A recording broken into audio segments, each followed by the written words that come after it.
cara que é essa sexta-feira, ou a menina, obviamente, que está nessa sexta-feira assistindo com a gente. Estou aqui no celular que eu vou esperar eu aparecer aqui para vocês, para que eu possa acompanhar as interações, você que chegou em casa agora do trabalho, você que está vindo, então a gente vai fazer o bate-papo aí, ó, já cheguei, já me achei aqui. Deixa eu só abrir bonitinho para poder receber vocês. Boa noite, boa noite, boa noite, boa noite, galera. Travou aqui para mim? Não, saiu. Estou só aqui com vocês. Bom, hoje, o tema de hoje, na realidade, o bate-papo semanal tem uma função muito específica, que é bater um papo e responder alguma das dúvidas que normalmente vocês têm. Né? Eu tenho feito isso no meu canal, eu tenho feito aqui no Energia. Hoje eu disse para vocês que ia começar às 8, mas nós tivemos aqui, em virtude da locação, que a gente está tendo aula de PF, PRF, e a gente também está tendo aula de Tribunal de Justiça de Santa Catarina, a gente teve que alocar o horário para 7 horas para começar um pouquinho mais cedo, o que não significa que nada muda, vamos continuar falando daquilo que a gente tinha planejado. Então você manda a sua dúvida para mim aqui e eu recebo e respondo na hora. O meu bate-papo, eu vou fazer, basicamente vou refazer uma aula que a gente já tinha conversado, mas que acabou gerando, eu tenho visto muitas perguntas nesse sentido. Como escolher aulas ou como escolher materiais de estudo? Basicamente, pessoal, o concurseiro acaba tendo 3 materiais, né? Que são as aulas, que são os materiais escritos. Esses materiais escritos são apostilas, livros e os slides, não deixam de ser slides, e questões, certo? Questões. Isso aqui para mim, pessoal, é a tríade de sucesso, tá? É a tríade de sucesso. Você fazer aula, você ler material escrito e você fazer questões é você ter sucesso. Primeiro papo que eu vou bater e a primeira coisa que eu vou falar sobre são as aulas. Vou ser bem polêmico aqui, porque o meu objetivo é mesmo você conseguir ter bons resultados, independente do que isso possa gerar, tá? Primeira coisa que me perguntam é presencial versus online. Certo? Presencial versus online. Qual que é a grande diferença entre esses dois modelos? Primeira coisa, você tem benefícios e malefícios de ambos os modelos, né? No presencial você tem sala de aula o professor, no online você tem em casa on demand. Só para que a gente possa fazer pequena evolução histórica do estudo para concursos, a gente começa no modelo 100% presencial, o professor em sala de aula, e a gente vai para perguntas, tudo acontece em sala de aula, aí você vai ter aquelas turmas de 250 alunos e uma grande dificuldade de ter acesso a esses professores, porque eles estão nos grandes centros e você não consegue acessar esses professores, porque ou eles estão em São Paulo ou eles estão no Rio. Abração aí, Mabel, obrigado pelo carinho. E então é um grande problema. Aí a gente começa a ter o teletransmitido. Né? O teletransmitido o que era? Era uma aula gravada no estúdio e teletransmitido por todas as unidades daquelas instituições. Vários cursos ficaram famosos e deram muito certo com teletransmitido.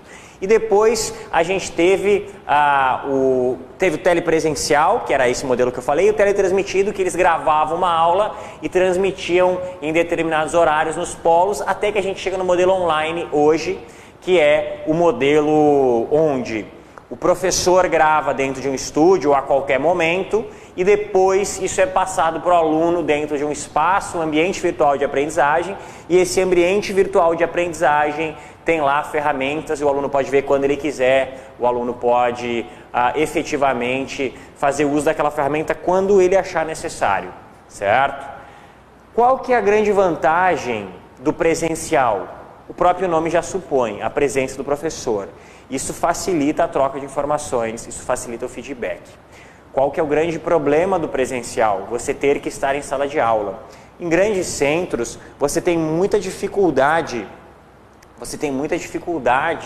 de agrupar essa galera. Você tem muita dificuldade de chamar essa turma e até você perde muito tempo se deslocando do seu trabalho até o curso presencial. Então isso é uma grande desvantagem, que é a principal vantagem do online, você poder assistir quando você quiser. Mas qual que é a grande desvantagem do online que eu vou ser obrigado a lhe dizer?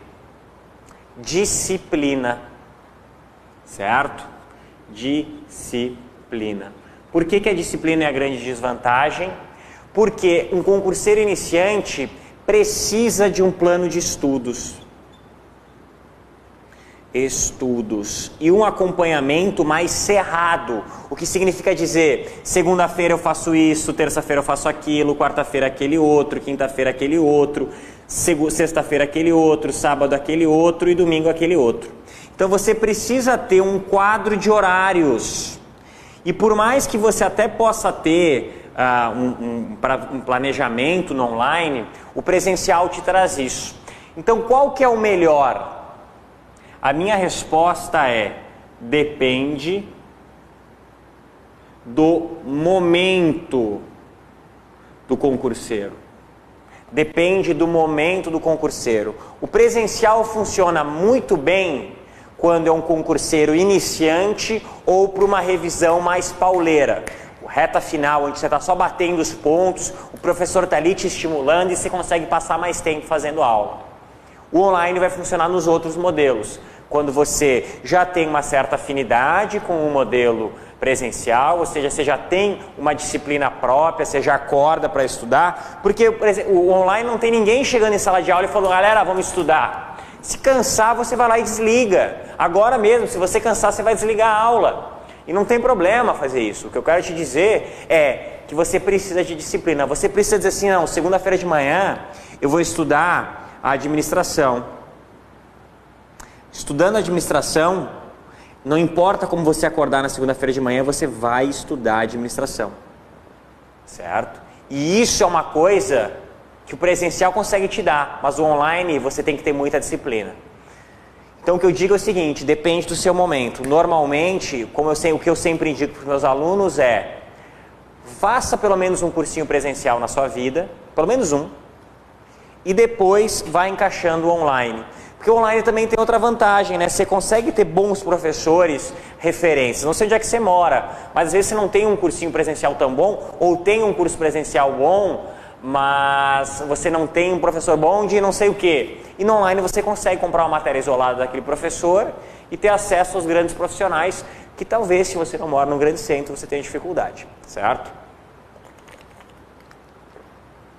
Não estou falando mal dos profissionais da cidade onde você mora, mas eu estou simplesmente dizendo que você pode ter uma aula do Pedro Lenza de Constitucional na matéria no online, diferente, isso talvez você nunca pudesse ter a presencial, porque você mora distante de São Paulo, que é onde ele mora, certo? Maravilha, então para aula é isso. Outra coisa: Marco, a aula é muito prolixa. Marco, a aula é discurso, o professor começa a falar e ele se perde. Levanta a mão e fala: professor, volta para a aula, professor, volta para a matéria. Pô, se o cara tá perdendo o ponto de vista, perdendo a linha de raciocínio, reclama, cara. O curso é feito para você, sabe? Não é o que o professor quer. Se ele quer contar as férias dele em Buenos Aires, ele que se vira, ele conta para outra pessoa. Você tem que fazer aquilo, você tem que aproveitar aquele momento que você está em sala de aula, tá? Então, minha grande dica é isso: se o professor está sendo prolixo, levanta, questiona, reclama. Eu não acho o aluno chato, certo? Eu não acho o aluno chato. O que eu acho é que você tem que ser um aluno cri-cri, você tem que ser um aluno chato, mas para coisas boas. Você tem que focar em tudo aquilo que realmente faz diferença para você. Uma coisa é o aluno ser chato, de querer aula, querer mais material, querer disciplina, querer que o professor foque no conteúdo. Outra coisa é o aluno que é chato, perguntando coisas que o professor já falou, reclamando que o professor tem uma aula muito difícil. Isso é ser chato. Agora, ser exigente é diferente. É você: ô professor, volta pro conteúdo. Pô, professor, me manda um simulado, me manda um não sei o quê, certo? Isso é legal, isso o bom professor gosta. Agora, você ser chato no sentido de ficar questionando coisas que não vão resultar em nada, não vão ter nenhuma representatividade no seu estudo, isso não é legal, isso nenhum professor vai gostar, tá bom? Maravilha.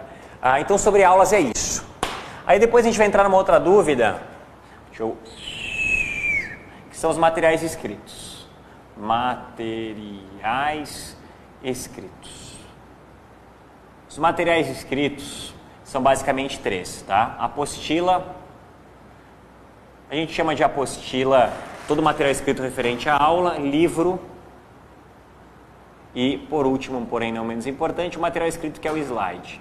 Vou começar pelo slide, que é o mais simples de eu responder para você. Slide é importante para quê, pessoal? Para que você possa acompanhar a aula, certo? Para que você possa acompanhar a aula. Fazer o acompanhamento da aula é fundamental através do slide. Por quê? Porque você consegue, de maneira bem simples, você consegue saber o que o professor está passando, você consegue fazer anotações. Eu costumo usar slide, eu gosto de usar slide por um motivo muito clássico, que é, eu sei que tem gente que gosta de slide, então eu uso slide, assim como eu uso quadro, assim como eu uso material escrito, então eu procuro usar todos os elementos, tá? Então o slide vale a pena para você acompanhar a aula, até para que você faça a sua revisão. A apostila, certo? É bom para que você consiga rever ou ver pela primeira vez, ou ver o conteúdo. Porque aqui a gente está num nível um pouquinho mais forte, a gente tem um pouco mais de texto, mas é importante que a apostila combine esquema com texto, certo? É importante que você tenha essa combinação. E livro, pessoal, opte por livros que são mais direto ao ponto. Cuidado, tá? Cuidado principalmente para quem está fazendo concurso de técnico, que não exige tanto, até analista, que não exige tanto entendimento, você ficar pegando livro que é um livro que é muito extenso ou que foca demais o entendimento, né? Procure livros descomplicados, procure livros que busquem prioritariamente passar um conteúdo de uma maneira mais direta, tá? Porque senão você perde muito tempo, principalmente livros que são para provas e concursos. Provas e concursos, porque esses livros que realmente vão ajudar você na hora de acertar as questões. Esses livros, eu costumo dizer assim, não é que o livro seja mais ou o livro seja menos, o livro seja melhor ou pior. Ele simplesmente é mais adequado para o seu uso. Ele simplesmente vai estar mais adequado para o seu estudo, tá? Então essa adequação com o estudo é importante do livro, porque senão você vai perder muito tempo lendo coisas que não vão aparecer na sua prova. E assim como disciplina, a assertividade no sentido de você estudar aquilo que realmente aparece, é algo muito importante para um concurseiro, eu diria fundamental. Beleza? Certo? Então fechou. Então em relação a materiais escritos é isso. E a gente entra em aulas. Apostila. Foge de apostila de banca, tá? Foge, corre. Deixa eu só botar o meu coisa aqui. Foge de apostila de banca, porque é pavoroso, é desatualizado. A apostila tem que ter referência, tá? No final, colocar de onde se tirou aquilo, quais são os capítulos do livro que você pode encontrar aquilo, quais são as aulas que são referência para que aquele estudo aconteça, para que aquilo que foi dito lá exista. Toma cuidado com o professor escrevendo. Eu sempre digo, eu não acho nada em administração. Eu não acho nada. Beijo, Rosilene, obrigado pelo carinho. Eu não acho nada em administração. Tudo quem acha é o Chiavenato, tudo quem acha é o Drucker, Taylor, Fayol, esses caras que tem que achar. Eu só mostro para vocês aquilo que eles falaram. Certo? Eu não acho nada, a minha opinião não cai em prova, então eu não preciso dizer a minha opinião. Essa assertividade na hora de estudar para concurso que é fundamental, certo? Então beleza, agora a gente vai falar um pouquinho sobre questões, para mim parte fundamental do seu estudo. Questões. O que é importante você fazer em questões, vou até colocar um asterisco, porque para mim o que diferencia um concurseiro que passa de um concurseiro que não passa é a quantidade de questões que esse cara fez. Eu vou ser sincero com vocês. Logo que eu comecei a dar aula, a minha preocupação era extremamente teórica, em passar um substrato teórico muito rico para o aluno e que ele pudesse ter entendimento amplo daquela matéria. Logo, graças a Deus, logo no início eu tive uma instrução muito bacana de alguns profissionais que me ensinaram realmente a dar aula e esses profissionais, um deles, Léo Torres, professor Wilson, que são caras que eu sou grato até hoje, e principalmente o professor Roberto Zeidan, que na área da administração foi um dos caras que foi responsável pela minha carreira. Ele disse assim: Marco, começa a fazer questões, começa a resolver questões. E desde então eu vejo até hoje um grande diferencial, eu consegui alcançar o nível que as bancas exigem, nem ultrapassar e nem não chegar. E é através de questões que eu consegui entender o que é mais cobrado da minha disciplina. E eu enxergo, assim, como professor, como estudante também, a importância de você resolver questões para que você saiba, dentro daquele edital, dentro daquele conteúdo, o que é mais cobrado, certo? Então, é importante demais, é muito importante você conseguir identificar no seu material, identificar no seu grupo de estudos, nas suas ferramentas de estudo, quais são as questões que mais aparecem. Normalmente você tem um edital extenso. Eu costumo utilizar um exemplo do professor Alex Mendes, de Atualidades e Economia, dando aula para a BIM. E ele dizia assim: Marco, o edital da BIM tem praticamente 1,5 páginas de economia, mas só cai nas últimas 95% das questões são de política monetária internacional. Todo o resto do edital ajuda, mas nem todos. Obrigado, Aurélio, obrigado, ADM Rosemary, pelo carinho. Então, todo esse edital, você não precisa estudar tudo, foca naquilo que mais aparece, certo? Isso vai acontecer em AFO, o que mais aparece são princípios orçamentários, receita e despesa pública, vai acontecer em administração dependendo da banca. Então, é importante que você note o que mais aparece lá em direito penal. O professor Renatão estava aqui. Em direito penal, o que aparece quase sempre? Duas coisas: diferença entre legítima defesa e estado de necessidade, né? Os excludentes de ilicitude. O que sempre aparece? Questões de preposições lógicas, lá em raciocínio lógico. Tem coisas questões de nacionalidade, aparece também várias questões de constitucional.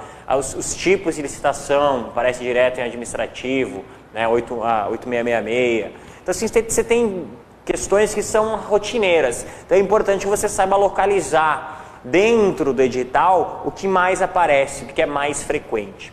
Tá? Então, voltando para o assunto de questões, você fazer questões é muito importante, mas não é só isso, não é só resolver questões. Resolver questões. O que ajuda, além de resolver questões, é você corrigir questões. Mas, Marco, corrigir questões, que eu chamo de resolução ativa de questões. Por que ativa? O que você faz? O que eu vejo muita gente fazendo? Só vou citar como é que é errado e depois eu falo como é que é o certo. O cara vai lá, pega uma bateria de 50 questões e começa a resolver. Aí ele vai lá no gabarito. Errei, beleza, acertei. Que legal, errei, beleza, acertei. E não estuda efetivamente. Só vê se errou ou se acertou. Como é que seria a correção ativa? É você pegar uma questão, então você está lá. Você pegou uma questão, você responde, você lê, obviamente, e você responde ela. Depois de responder, você justifica a sua resposta. Essa justificativa pode ser trecho de uma aula, pode ser gabarito remissivo, como é no direito. Tem lá, pede um artigo tal. Você vai lá, copia aquele artigo e cola. Você vai lá e encontra um conceito que responde, né? Na administração é muito conceito, um conceito que responde. Você encontra outra questão da mesma banca que tem isso como resposta. Estava dando aula hoje de comunicação, fiz um ABCD da CESP, e aí o aluno, quando vê fazendo o ABCD da CESP e ele está indo resolver uma questão de certo e errado, já reclama. Fico fazendo ABCDE, E aí a gente vai fazer certo e errado. E aí eu mostrei a questão ABCDE e passei as duas questões de 2016, passei, a próxima questão era exatamente a assertiva A da questão anterior. Só que, como não era ABCDE, era certo e errado. Né? E a assertiva A era errada e ele botou a assertiva como errada também. Então isso é muito comum. Então você vai lá e busca, remete essa questão, ó, o CESP já cobrou isso, pá, e bota ali. Tá? Então responde e justifica. E aí depois você vê se está certo ou errado. Se tu acertou, ok, maravilha. Se tu errou, volta para a justificativa. Justifica de novo, resolve tudo mais. Sempre acompanho, deixa eu abrir aqui.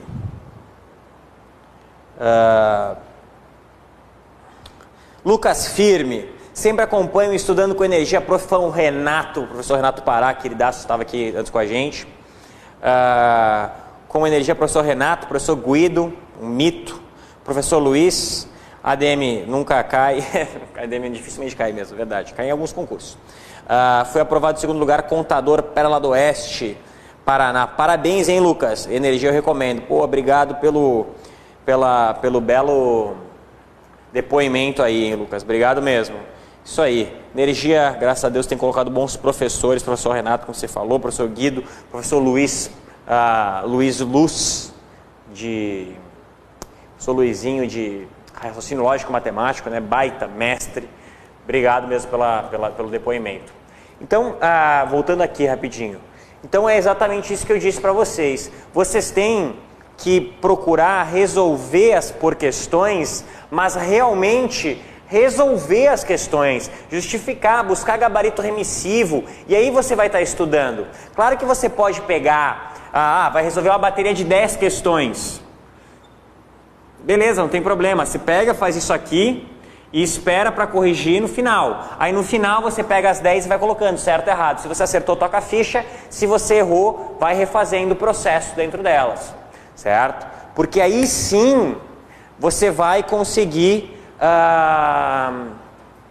ter aproveitamento em questões. Resolver questões não é só resolver questões, não é só fazer questões. É você realmente responder, justificar e só depois corrigir. Eu particularmente, perde lá uns 20 minutinhos, 10 minutinhos por questão, fazendo, justificando e aprende aquele conteúdo. Porque o que eu não gosto de ver? A gente resolveu uma questão, o aluno resolve uma questão, aí a gente coloca no simulado as mesmas questões que a gente resolveu e ele erra. Por quê? Porque ele já fez aquela questão, só que ele não lembra, ele fez muito rápido. Aí não adianta, você não consegue praticar assim. Certo? Você não consegue praticar. O que a sua mente vai fazer na hora da prova? Ela vai buscar o gabarito daquela questão através de algum conhecimento. Só vai valer a pena você trabalhar por questões se você fez as justificativas. Se você só respondeu, olhou se está certo ou está errado, pulou a etapa mais importante, que é trazer o gabarito remissivo, não adianta. E assim você vai vendo quais são os artigos que mais caem, quais são os conceitos que mais aparecem. Certo? Liderança, por exemplo, para a CESP, não aparecia tanto. A última prova do STM choveu questões de liderança, choveu questões de planejamento, então você já começa a perceber um direcionamento. Não vou para uma prova que tem administração do STM, da CESP, sem saber bem planejamento, sem saber bem a liderança. Até 2016 a CESP vinha muito pegando em estruturas organizacionais, já mudou, certo? Então tome bastante cuidado com isso. Temos aqui a Letícia Renan. Muito boa as dicas. Obrigado, hein, Letícia? Obrigado mesmo. Obrigado pelo feedback aí. Então isso é algo que você tem que tomar cuidado na sua preparação, que é realmente escolher os materiais, como escolher esses materiais e prioritariamente através de quê? Então, em relação às questões, vou falar um pouquinho sobre escolher... Trava aqui. Só falar um pouquinho sobre como escolher questões efetivamente, né? Eu falei como resolver questões, mas vamos falar sobre como escolher questões. Basicamente, você está estudando para alguma prova, você tem que pegar algumas bancas específicas, tá? Então, primeira coisa que você vai fazer Como escolher questões? Como escolher questões. Primeira coisa que você vai fazer é escolher pegar questões da sua banca. Banca definida. Então, por exemplo, assim, TJ Santa Catarina, FGV, vai lá e detona FGV. Qual data? Qualquer data. Qualquer data, mas 2014 para cá de preferência. Esgotou 2014, faz mais atrás, não tem problema. Para controle agora, esses dias eu trouxe uma questão de 2010. Porque era uma questão boa, era uma questão completaça, prova da Anatel, se eu não me engano. Não lembro, não vou lembrar de onde é que era. Mas 2010, 8 anos, professor, antiga, mas era uma questão boa. Era uma questão que já foi desmembrada e trabalhada outras vezes, mais para frente por outras bancas. Então, se você tem banca definida, vai e toca a ficha na sua banca definida. Se você não tem, principais bancas. Principais bancas. Quais são as principais bancas? Vamos lá. Obviamente, CESP. Obviamente, CESP. CESP para mim é uma das bancas que eu particularmente mais gosto, porque em administração tem cobrança boa, são questões boas, bem feitas, então vale a pena. Pessoal de tribunais, CESP e FCC. Carlos Chagas é bem dificinho. Por que são bem chatinhas? Porque normalmente tem aquela coisa, a questão mais certa ou a questão menos errada. Eles colocam conceitos, mas um está mais completo que o outro, certo? Eles têm que escolher o mais completo. FGV, Fundação Getúlio Vargas, principalmente na área de administração, FGV dá show, boas questões também de FGV. CESP, FCC, FGV, vou colocar algumas mais regionais, Sudoeste, Consuplan, VUNESP. Sudoeste, a gente tem Consuplan e VUNESP. Santa Catarina, a famosa FEPESE.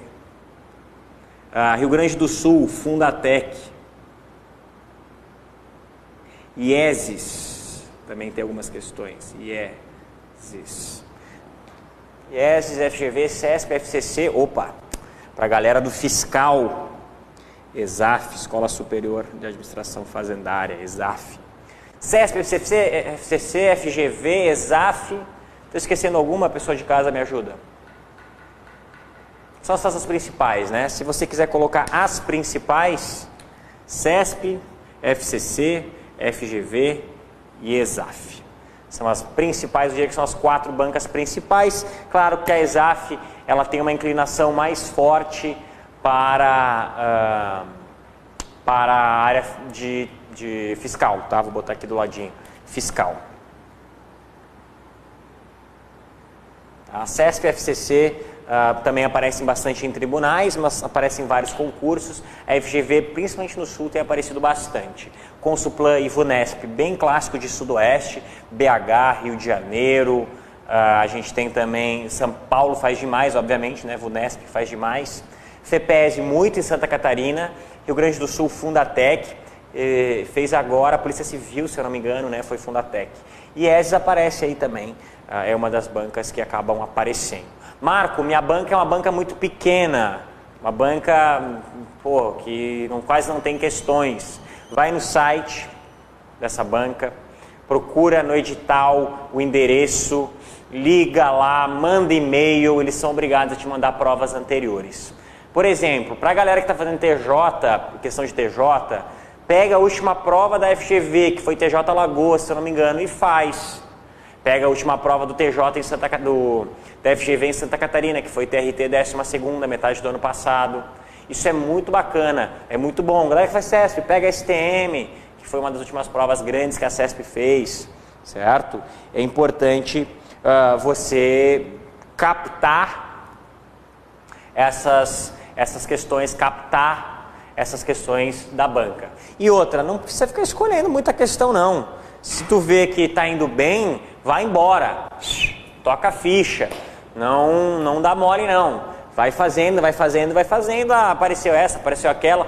Claro que se você ficar com uma dúvida muito grande numa questão da banca XYZ, banca Quadrix, eu costumo dar exemplo, que é uma banca menor, Você não precisa ficar tão vidrado se você tiver uma dúvida na banca CESP, por exemplo. Aí sim, você tem que entender bem como a cobrança para aquela banca é, tá? Certo?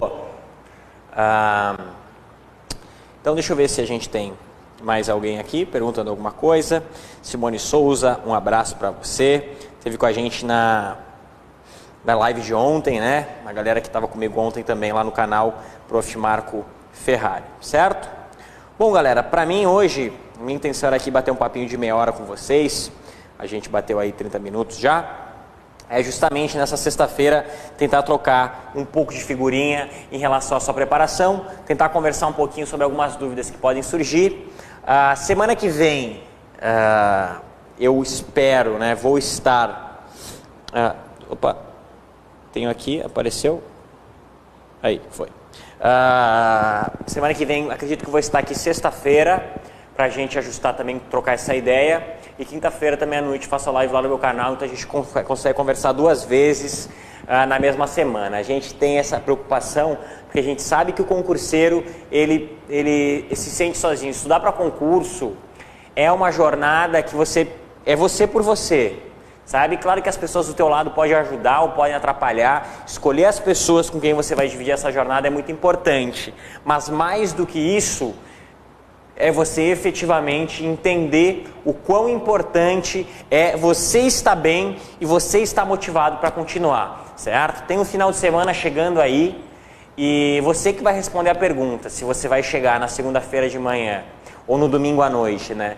Arrependido por não ter estudado ou feliz por ter completado mais um importante ciclo da sua preparação. Valeu? Um grande abraço, sou Marco Ferrari. Continue com a gente aqui no Energia Concurso, é sempre um prazer poder conversar com você. Boa noite, bom final de semana e até a próxima. Tchau, tchau.